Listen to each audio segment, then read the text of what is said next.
Insyaallah.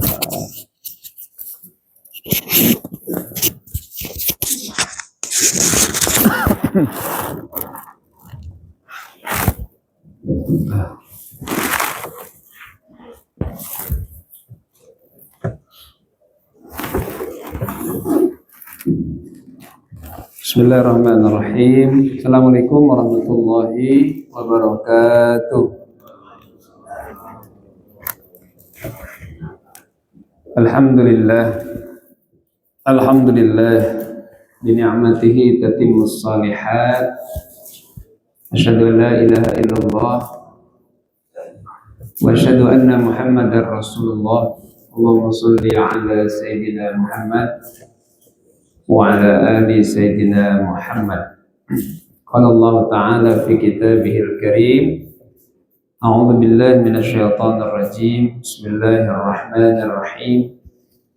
Muhammadur Rasulullah walladzina ma'ahu asyidda'u 'alal kuffari ruhama'u bainahum. Tarahum ruk'an sujjadan yabtaguna fadlan minallahi wa ridwana. Ila akhiril ayat. Puji dan syukur kita kepada Allah.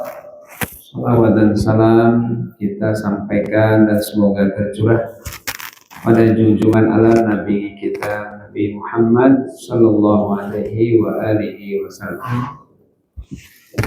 Hadirin bapak-bapak, ibu-ibu, anak-anak, serta jamaah Masjid Al-Marwah yang berbahagia.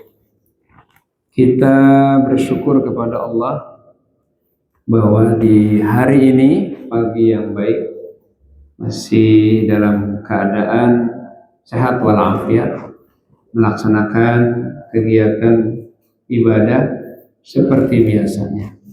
Berharap mudah-mudahan kita istiqomah di dalam ibadah, semangat di dalam menjalankan ibadah, sehingga pada akhirnya memuliakan kita dan menempatkan derajat kita di sisi Allah di derajat yang terpuji insyaallah. Saudara, pagi ini kita lanjutkan taklim kita, kajian kita tentang Sirah An-Nabawiyah, perjalanan kenabian Nabi kita Muhammad sallallahu alaihi wa alihi wasallam. Seingat saya kita sudah sampai pada pembahasan wafatnya Nabi kita ya, wafatnya Nabi kita Muhammad sallallahu alaihi wasallam.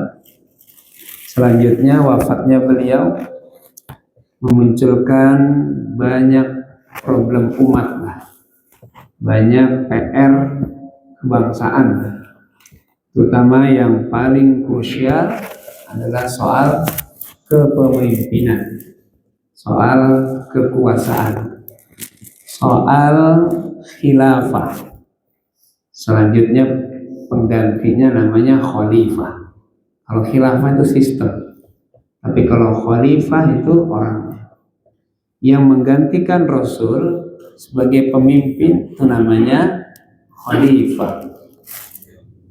Dan akhirnya yang menjadi khalifah, pengganti itu adalah sosok yang luar biasa, yaitu yang mulia yang kita cintai, Sayyidina Abu Bakar Siddiq, yang namanya sebetulnya bukan namanya.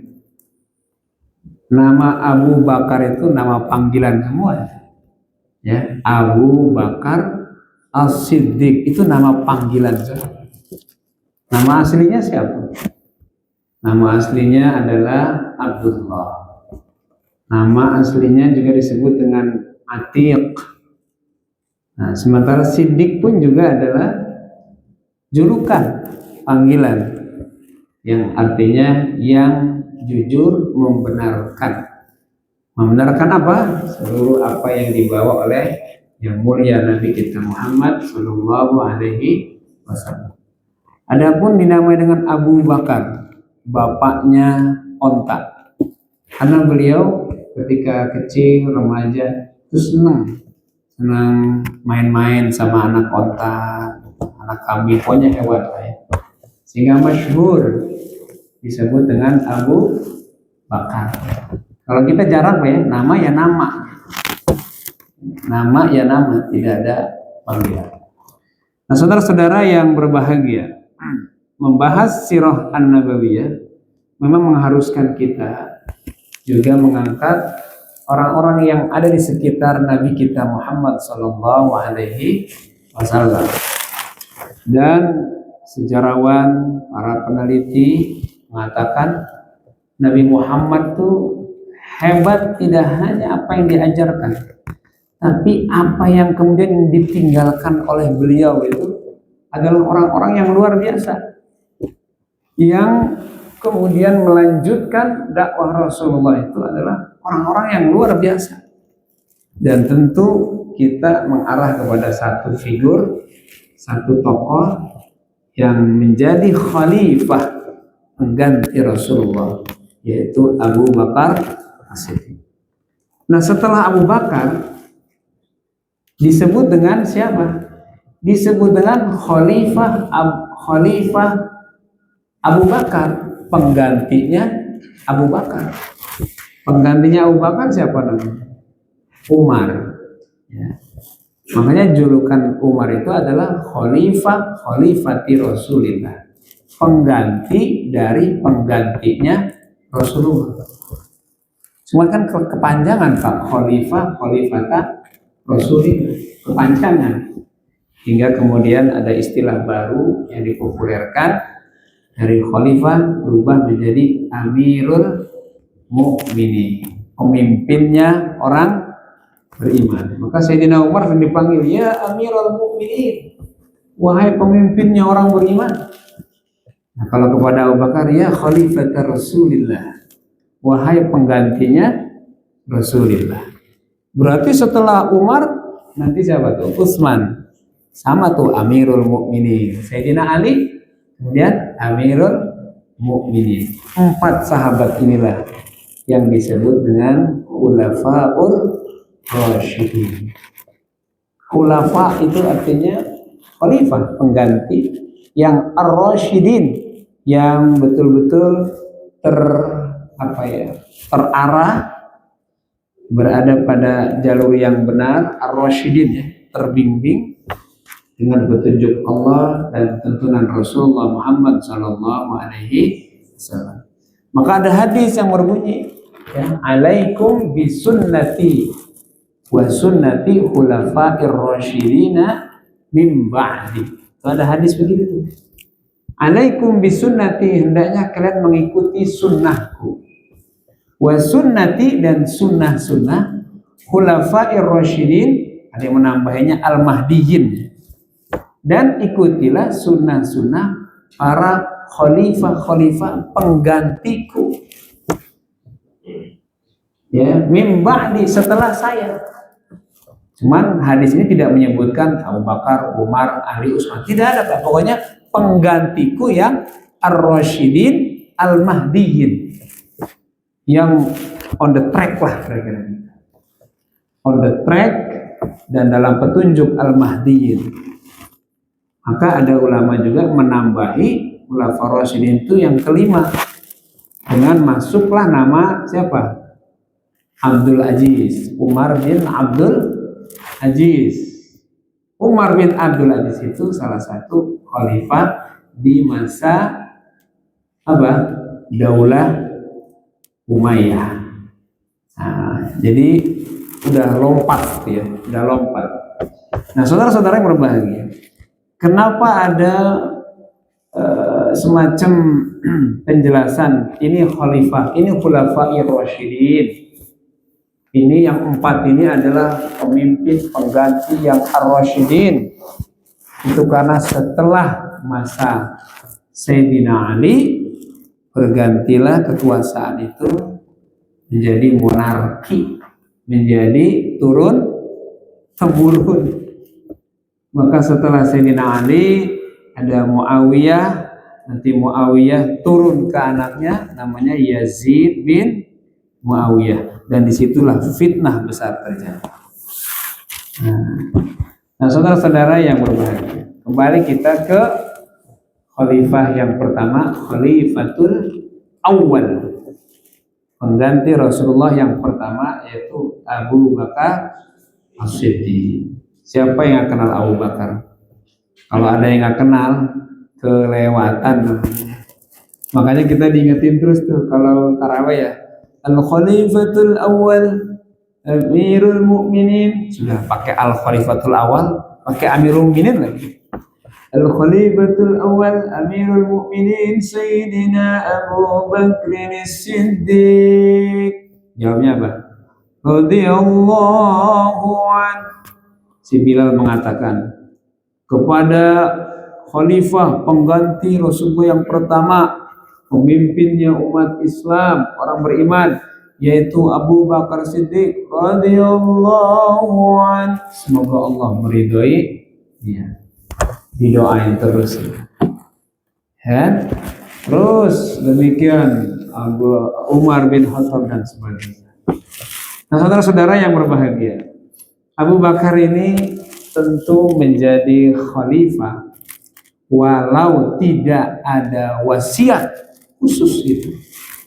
Ya, Rasulullah itu banyak berwasiat, banyak memberikan satu pesan penting. Tapi urusan kekuasaan nggak ada wasiat itu, nggak ada pesan yang khusus gitu.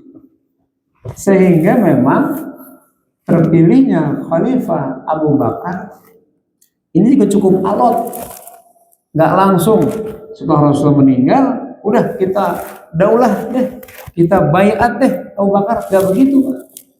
Itu alot itu, perdebatannya panjang itu. Kenapa? Sekali lagi tidak ada wasiat khusus, tidak ada pesan spesial dari yang mulia Nabi kita Muhammad Shallallahu Alaihi Wasallam. Saking alotnya itu pemakaman Rasul juga itu jedahnya lumayan lama. Kalau di kita ada yang meninggal, paling lama dimakamkan berapa jam? Tergantung kuburannya udah siap belum gitu. Makamnya udah beres belum gitu ya. Biasanya kalau pagi meninggal zuhur lah ya. Nah, yang lama tuh kalau malam meninggal jam 12 malam. Mau dimakamin subuh, orang masih pada tidur gitu. Bapak Ibu tahu berapa lama jedahnya? Dari sejak meninggalnya Rasul sampai pemakaman Rasul berapa lama? Hampir 3 hari. Hampir 3 hari. Apa masalahnya? Banyak masalahnya. Pertama, sahabat itu nggak siap gitu. Kaget juga Rasul meninggal gitu. Orang yang disayangi, orang yang dicintai, orang yang dikagumi meninggal. Terus yang kedua, yaitu diantaranya adalah persoalan ini Rasul meninggal ini bukan sekedar meninggal. Kalau saya meninggal, Pak Yamin meninggal, oh, udah siapin aja. Mau dimakamkan di mana? Di sini tuh mana Pak? Dekat tuh deh. Tuh yang di sini tuh. Nah, termasuk almarhum Pak Aroni ya.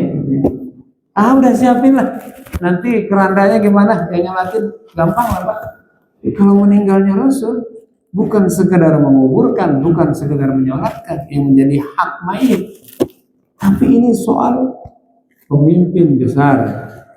Dan Rasul bukannya seorang nabi, tapi seorang pemimpin, seorang guru, seorang komandan perang, semuanya melekat sama nabi itu.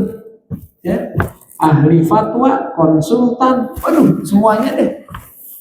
Karena Rasul ini pusat semuanya, maka seluruh apa yang diucapkan Nabi, diperbuat Nabi, bahkan diamnya Nabi itu diperhatikan betul, diperhatikan betul, ya.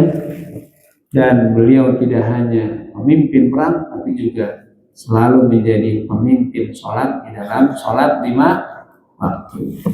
Nah, jadi kalau ada Rasulullah, imam nggak berani, nggak berani. Makanya ada teman saya, udah ente khutbah deh di Masjid Al-Marwah. Udah minggu lalu, Nabi aja tiap Jumat khutbah. Itu Nabi, siapa yang berani jadi khutbah selama ada Nabi Muhammad Shallallahu Alaihi Wasallam. Nah, saudara-saudara yang berbahagia, jadi alotnya adalah pertama tidak ada wasiat, tidak ada pesan khusus. Tetapi yang membuat bahan akhirnya seorang Abu Bakar terpilih adalah isyarat-isyarat yang tidak langsung. Ya, isyarat-isyarat melalui beberapa tindakan dan peristiwa yang menyertai kehidupan Abu Bakar As-Siddiq.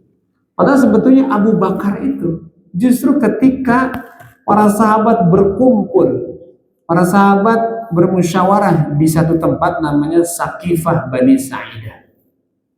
Kira-kira 30 meter dari Masjid An-Nabawi yang sekarang ya. Itu arah utara, arah ke utara.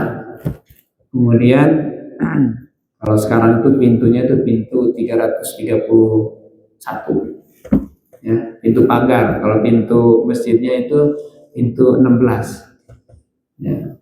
Nah di situ tuh Saqifah Bani Sa'idah ya. Sebetulnya Abu Bakar sendiri ketika peristiwa itu dia menyalonkan yang lain. Ketika orang Mekah, orang Muhajirin mau menyiapkan orang terbaiknya, orang Ansor menyiapkan orang terbaiknya, kata Sayyidina Abu Bakar, udah ada 2 orang terbaik, bagus untuk jadi khalifah. Siapa?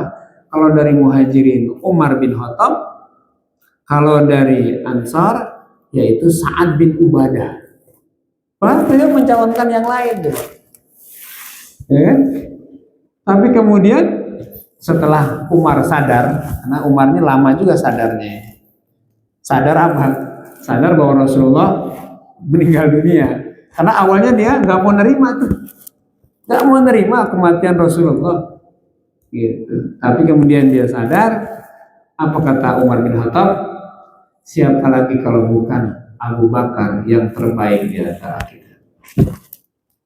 Dialah yang, nah diberikan alasan-alasannya, diberikan penjelasan kenapa Abu Bakar, karena dialah yang pertama kali masuk Islam, dialah yang menemani Rasul di saat hijrah, dia juga, nah yang terakhir dia jugalah yang mengganti kedudukan imam sholat ketika Rasulullah sakit. Dan 2 kondisi ini, di saat hijrah dan di saat menjadi imam, itu kayaknya nggak ada yang menyertai lain, nggak ada orang lain itu kecuali Abu Bakar. Jadi kalau perang Badar yang lain juga ikut, perang Uhud yang lain juga ikut. Tapi kalau yang menjadi hijrah, yang menemani hijrah, dan spesial, kalau orang jadi teman jalan itu pasti yang spesial. Kalau orang ngajak untuk pergi jauh, apalagi perjalanannya ini penuh resiko, yang dipilih itu pasti yang deket banget itu. Nggak mungkin asal pilih gitu. Kalau bahas sekarang, bestie lah. Teman spesialnya lah Pak. Dan itu yang dipilih adalah Abu Bakar. Jadi, maka disitulah Umar bilang, tidak ada yang menjadi teman hijrahnya Nabi kecuali Abu Bakar. Bahkan Umar sebenarnya pengen jadi teman hijrahnya Nabi ketika masih di Mekah, tapi tidak dipilih. Justru yang dipilih adalah Abu Bakar Siddiq. Dan Abu Bakar itu ketika sahabat yang lain itu mau hijrah ke Madinah, diizinkan Rasulullah, ya silakan. Yang lain itu diizinkan. Yang ada Abu Bakar, bisa kapan diizinkan Rasul untuk hijrah? Setiap kali mau izin, entar dulu Abu Bakar. Setiap kali mau izin, entar dulu ya Abu Bakar. Rupanya Rasul menghendaki Abu Bakar itu hijrahnya terakhir dan menemani beliau dalam perjalanan hijrah. Kan spesial namanya itu. Yang pertama. Yang kedua, Rasul imam Abu Bakar itu menjadi pengganti imam di saat Rasulullah sakit. Rasul itu sakitnya 12 hari Pak. Parahnya itu 3 hari. Selagi bisa ngimamin, Rasul ngimamin. Tapi di saat terakhir-terakhir itu 3 hari itu Rasul udah kepayahan, udah berat lah, ya. Sehingga Rasul perlu menunjuk seseorang untuk menjadi imam menggantikan yang mulia Rasulullah Muhammad Sallallahu Alaihi Wasallam. Dan ini nggak sembarangan. Sekali lagi, kenapa nggak sembarangan? Tidak ada yang berani ya memimpin sholat selagi ada Rasulullah. Kalau Rasul kemudian memberikan isyarat pada Abu Bakar, maka Rasul menganggap bahwa ini orang yang pantas dan layak serta capable lah dalam memimpin sholat. Karena prinsipnya yang memimpin sholat itu adalah akro'uhum wa afhamuhum, yang terbaik di antara orang yang ada di kampung itu. Nah, saudara-saudara yang berbahagia, akhirnya yang terhormat Abu Bakar As-Siddiq yang bernama Abdullah atau Atik bin Abu Quhafah, bapaknya namanya Abu Quhafah, terpilih Pak menjadi khalifah. Waduh, berat buat seorang Abu Bakar Siddiq menjadi khalifah. Maka kata-kata pertamanya adalah, demi Allah, sesungguhnya ini adalah amanah. Kejujuran adalah amanah, kebohongan adalah khianah. Ini kata-kata beliau ketika baru terpilih, Pak. Beliau mengatakan ini adalah musibah, karena kalau salah dalam memimpin maka akan disumpahin, akan disemuain oleh banyak orang. Penduduk Madinah ketika itu ya sekitar 140.000 ketika itu. 140.000, belum sampai jutaan. Hari ini penduduk Madinah sudah 2.500.000-an. Madinah aja Pak, bukan Saudi. Luar biasa. Maka kata Abu Bakar, maka dukung saya, ikuti saya selagi saya berada pada jalan yang benar. Tapi kalau saya salah, ingatkan saya dan tegur saya. Maka akhirnya Abu Bakar menjadi khalifah.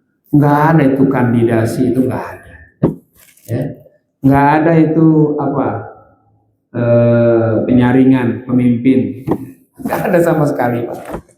Maka seorang khalifah, dia seorang amir, dia juga seorang imam. Dia menjadi imam, dia juga menjadi pemimpin. Maka selama ada Abu Bakar, saat itu yang menjadi imam sholat adalah Abu Bakar As-Siddiq. Nah, saudara-saudara yang berbahagia, baru selesai terpilihnya Abu Bakar, jenazah Rasulullah diurusin dan akhirnya dimakamkan. Dan Abu Bakar lah yang ketika sahabat kemudian bingung, ini Rasulullah dimakamin di mana ini? Ketika pemandian, yang mandikan kan kalau yang memandikan siapa? Rasul berwasiat. Kata Rasul, nanti kalau saya meninggal, yang memandikan saya tolong Fadl bin Abbas, keluarga dari beliau. Fadl itu saudaranya Abdullah bin Abbas.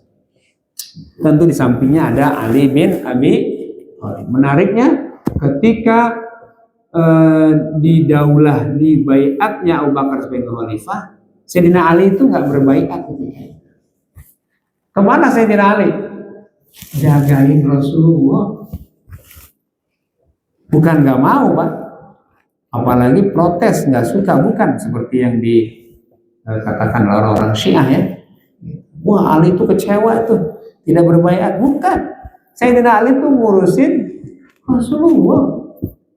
Keluarga Rasulullah itu Sayyidina Ali, Fadl, ya, tentu Abbas, di samping istri yang mulia Rasulullah Muhammad Sallallahu Alaihi Wasallam. Dimandikan sudah, yang bingung kan, ini Rasul dimakamin di mana ini?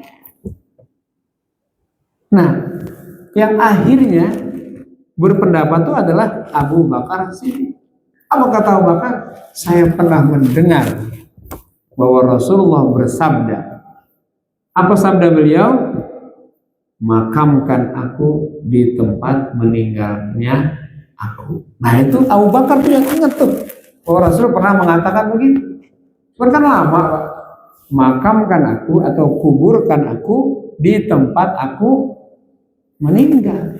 Pertanyaannya, di mana Rasul meninggal? Rasul meninggal kebetulan di kamarnya Sayyidah Aisyah. Karena istrinya kan banyak Pak. Rumah siapa? Rumah Sofia, rumah Maria Al-Qibtiyah, rumah Zainab binti Jahsy, rumahnya Hafsah, banyak. Nah, beliau meninggal di kamarnya atau di rumahnya Sayyidah Aisyah radhiyallahu anha. Oh, berarti dimakamkan di situ. Akhirnya disiapkan pemakaman. Masya Allah. Nah, di situ loh, Bapak bisa bayangkan.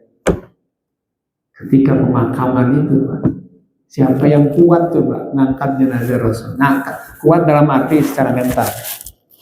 Menguburkan orang yang selama ini menjadi panutan.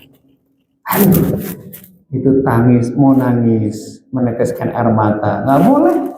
Tapi kalau nggak nangis, kayaknya nggak mungkin deh. Aduh, luar biasa. Belum lagi nyolatin Rasulullah. Maka Rasulullah itu ketika dia sholatin, nggak kayak kita di sini Pak. Kalau di sini kalau nyolatin jenazah kan berjamaah ya Pak. Berjamaah kan? Ya, ayo kita 3 saf ya, kalau bisa lebih. Kan itu pertanyaannya, Rasul gimana ketika dia sholat? Rasul itu saking gimana sahabat, nggak ada perintah juga. Nanti kalau saya meninggal sholatin secara jamaah ya. Akhirnya satu-satu sholat jamaah sahabat itu nyolatin Rasul. Yang satu sholatin, nggak ada berjamaah ya. Terus apakah salah kalau hari ini orang sholat menyolatkan jenazah berjamaah? Ya enggak. Ya, karena itu juga ada contohnya dari yang mulia Rasulullah. Apa? Pada saat perang Uhud kan meninggal ya. 70 sahabat. Rasul menyolatkan secara kolektif. Ada contohnya lagi. Tapi ini terhadap yang mulia Rasulullah Muhammad Sallallahu Alaihi Wasallam. Aduh, berat betul. Tapi ya singkat cerita, Rasul dimakamkan di tempat beliau meninggal yang sekarang posisinya sebelah kiri dari raudhahnya Rasulullah Muhammad Sallallahu Alaihi Wasallam. Nggak pindah tuh Pak, nggak pindah. Tetap di situ Pak, sampai sekarang. Dan nggak ada ide gitu. Ya kita perluasan masjid. Terus perluasannya ke depan, nggak ada Pak. Perluasan masjid itu ke belakang terus. Perluasan masjid itu kanan terus, ke kiri dikit. Tapi lebih banyak kok. Kalau arah geografisnya itu arah ke utara, Pak. Ke utara terus. Karena kalau ke selatan itu kan Ka'bah, Makkah ya kan. Di situ ada Rasulullah. Sekarang kemarin saya berangkat umroh bulan akhir Juli, Masya Allah, perluasan sedang dilakukan besar-besaran. Dia ada hotel di arah utara itu, ya kan? Ada jalan, seberangnya habis semuanya. Mau dibangun hotel, nanti itu halaman masjid itu makin panjang. Di Bapak Ibu, kalau nanti umrah mungkin 3 tahun atau 5 tahun lagi dari hotel ke masjid itu mungkin setengah kilo sendiri kan halamannya ya. Jadi kalau ada orang travel bilang insya Allah masjidnya hotelnya di depan masjid iya, tapi halamannya berapa meter itu? Ternyata halamannya adalah 500 meternya, jauh juga itu. Nah, saudara-saudara yang berbahagia, itulah yang mulia Nabi kita Muhammad Sallallahu Alaihi Wasallam. Kembali ke Abu Bakar As-Siddiq. Bapak Ibu sekalian, Sayyidina Abu Bakar menjadi khalifah. Persoalan umat muncul, dan yang muncul ini persoalan besar. Apa itu? 3. Pertama ketika beliau menjadi khalifah, pertama adalah banyak orang yang akhirnya enggan untuk berzakat. Kedua, banyak yang murtad.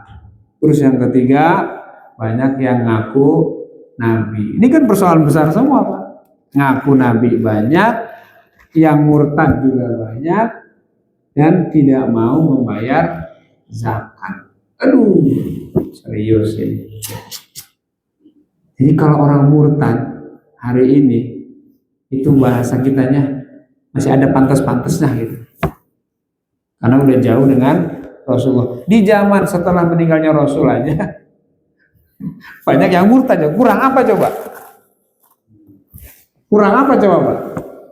Kan selama ini dilihat oleh mereka bagaimana akhlak Rasulullah, bagaimana keluhuran budi pekerti beliau. Tapi setelah Rasul meninggal, murtad.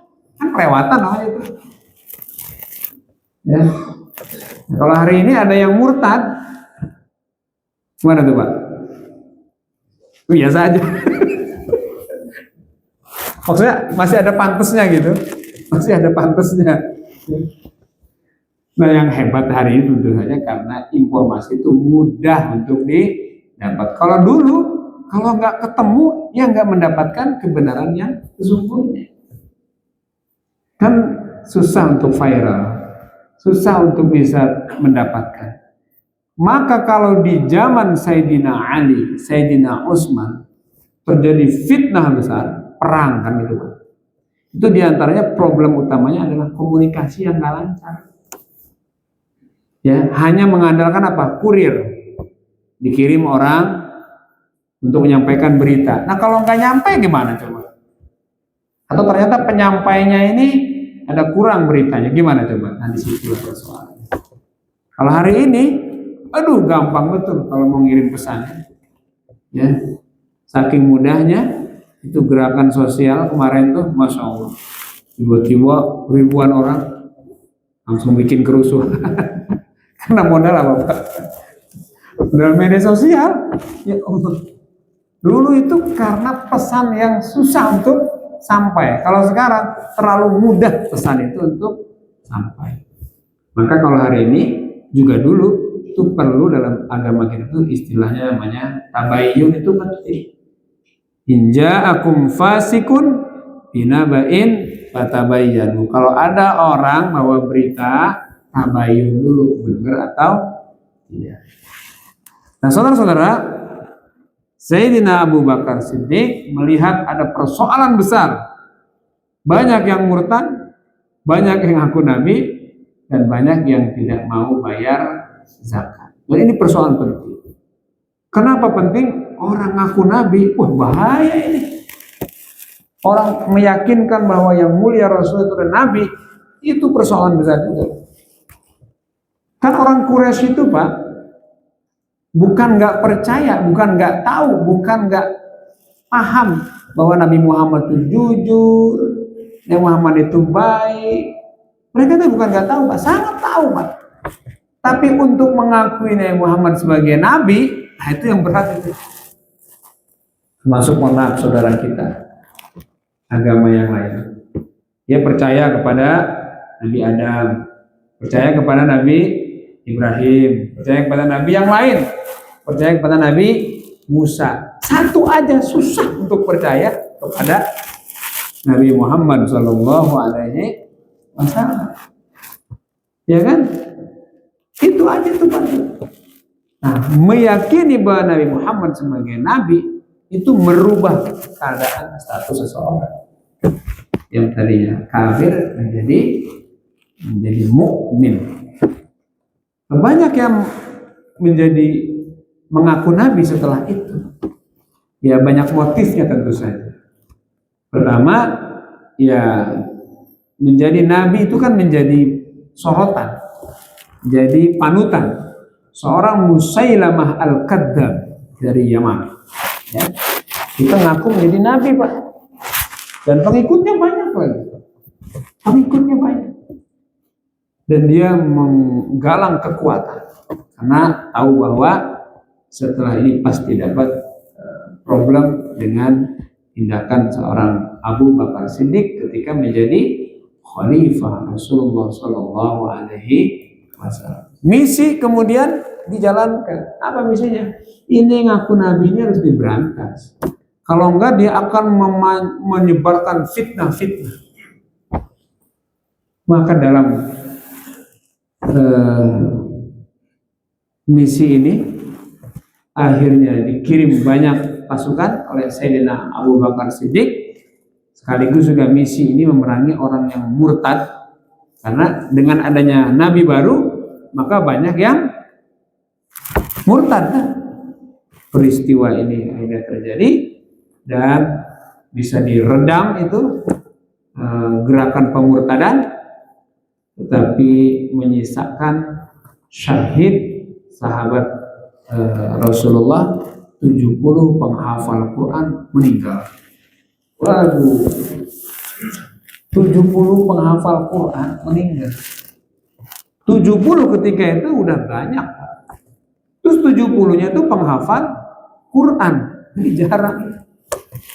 Sehingga ini menimbulkan kekhawatiran, kecemasan pada seorang Umar bin Khattab, ya, sahabatnya Abu Bakar Siddiq. Akhirnya disitulah Abu Bakar Umar mengusulkan agar Al-Quran itu dikumpulkan, karena Al-Quran ketika itu belum menjadi satu standar bacaan yang memiliki kesatuan yang utuh, satu mushaf. Ini usulan yang jenius, Pak. Tetapi ketika diusulkan kepada Abu Bakar tidak langsung mengiyakan. Apa yang ada dalam pikiran Abu Bakar? Lagi-lagi mengkodifikasikan Al-Quran atau menghimpun Al-Quran. Nggak pernah ada wasiat dari Nabi, nggak pernah ada pesan dari Rasul. Maka untuk melakukan gini, bentar dulu. Maka usulan ini ditolak, Pak, sama Abu Bakar Siddiq. Sampai seorang Umar harus berkali-kali meminta dengan argumentasi yang kuat. Di antara argumennya apa? Wallahi, kata Umar, ya Khalifah, kalau ini tidak dilakukan, sementara penghafal Quran makin hilang, makin sedikit, maka dengan meninggalnya penghafal Quran, maka akan hilang pula Al-Quran. Kalau hari ini 70 penghafal Quran, nanti terjadi lagi perang, meninggal lagi. Terus apa yang mau diwariskan dari? Sementara Quran masih ada di otak dan kepala serta hati para sahabat. Barulah di situ Sayyidina Abu Bakar bisa menerima alasan Umar bin Khattab. Langsung dibikin panitia. Panitianya itu adalah seorang ahli Quran, namanya Zaid bin Sabit, anak muda yang luar biasa. Cuman Pak, Bapak Ibu sekalian, masa pemerintahan Abu Bakar ini nggak lama, cuman 2 tahun 7 bulan, hampir 3 tahun, nggak sampai 1 periode masa jabatan presiden. Cuman 2 tahun 7 bulan atau 9 bulan, sebentar Pak. Sementara problemnya banyak sekali.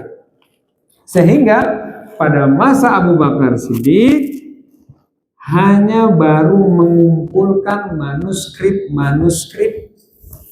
Al-Quran, tulisan-tulisan Al-Quran yang ada di pelepah kurma, di kulit-kulit onta, di batu-batu, itu dikumpulkan itu. Yang misalnya catatan manuskrip milik Sayyidina Ali dikumpulkan, milik sahabat yang lain dikumpulkan. Jadi belum disusun rapi seperti hari ini yang kita lihat dari Al-Quran, dari Al-Fatihah sampai bayangkan. Berarti selama itu para sahabat kan nggak pernah membaca Quran secara rapi gitu, nggak ada, karena nggak ada yang dibaca. Tapi bukan berarti sahabat tidak berinteraksi dengan Al-Quran. Mereka adalah para penghafal Quran. Cuman tidak seperti kita yang membaca teks gitu. Ya, bayangin, berarti itu loh persoalannya. Nah, saudara-saudara yang berbahagia, maka di masa Khalifah Abu Bakar Siddiq, lagi-lagi Al-Quran baru dikumpulkan manuskripnya, belum disusun, apalagi distandarkan bacaan. Itu baru terjadi kemudian pada masa Khalifah yang ketiga, yaitu Utsman bin Affan. Ini beda nih Pak nih. Ya. Kalau pada masa Abu Bakar itu dikumpulkan manuskripnya, tapi kalau di masa Utsman itu distandarkan bacaannya.